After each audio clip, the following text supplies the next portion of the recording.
झामुमो के महासचिव सुप्रिया भट्टाचार्य जी ने कहा कि उच्चतम न्यायालय ने ईडी को लेकर कई बार टिप्पणी की। छत्तीसगढ़ में तत्कालीन कांग्रेस सरकार को सत्ता से बाहर करने के लिए जो साजिश रची गई उसका उद्भेदन हुआ। उच्चतम न्यायालय ने छत्तीसगढ़ के IAS अधिकारी टुटेजा के बेटे के केस को खारिज कर दिया और उसे PMLA का केस मानने से इनकार कर दिया। झामुमो ने कहा कि ये कानून चपत प्रधानमंत्री नरेंद्र मोदी के गाल पर है। पूरा देश जान गया है कि हमारे PM मोदी जी भ्रष्टाचार को हथियार बनाकर अब भाजपा राजनीतिक कंगारू के तौर पर सामने आई। जिस प्रकार कंगारू के पेट में झोला होता है, भाजपा के स्टार प्रचारक मोदी जी ने वही झोला अपने पेट पर बांध लिया। वाकिफ है कि भारत का उच्चतम न्यायालय ने ईडी को लेकर कई बार टिप्पणी की और छत्तीसगढ़ में जो चुनाव के वक्त राजनीतिक उद्देश्य के पूर्ति के लिए तत्कालीन कांग्रेस सरकार को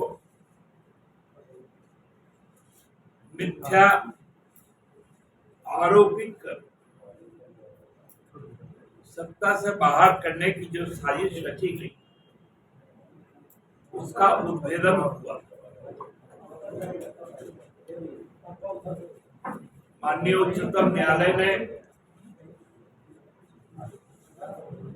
जो वहां के IAS ऑफिसर रहे जिनको किंगपिन बोला जाता था और उनके बेटे टुटेजा साहब,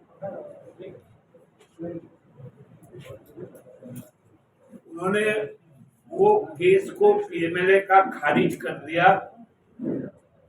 और उसे कोई भी घोटाले मानने से इनकार कर। ये सरासर कानूनी चपत प्रधानमंत्री मोदी जी के साजिश के गाल पर है।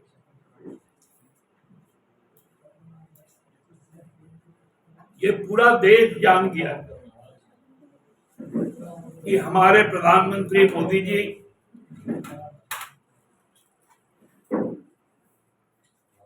भ्रष्टाचार को हथियार बनाकर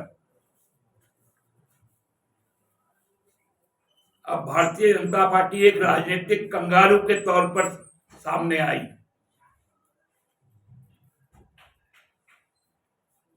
कंगारू के पेट में जो झोला होता है। वहीं भाजपा द्वारा नगर निकाय चुनाव को लेकर सरकार की कार्यशैली को लेकर किए गए सवाल पर कहा गया कि अभी चुनाव आयोग ने सरकार के हाथ बांध रखे हैं। चुनाव होगा ट्रिपल टेस्ट के आधार पर ही होगा और इसको लेकर कई बैठकें हो चुकी हैं। वहीं मुख्यमंत्री चंपाई सोरेन को लेकर भाजपा द्वारा की गई टिप्पणी पर कहा कि भाजपा को हम लोगों की चिंता बहुत है। भाजपा को झूठ बोलना और दूसरों के घर में आग लगाना ही काम है। रांची से आशुतोष सिन्हा की रिपोर्ट।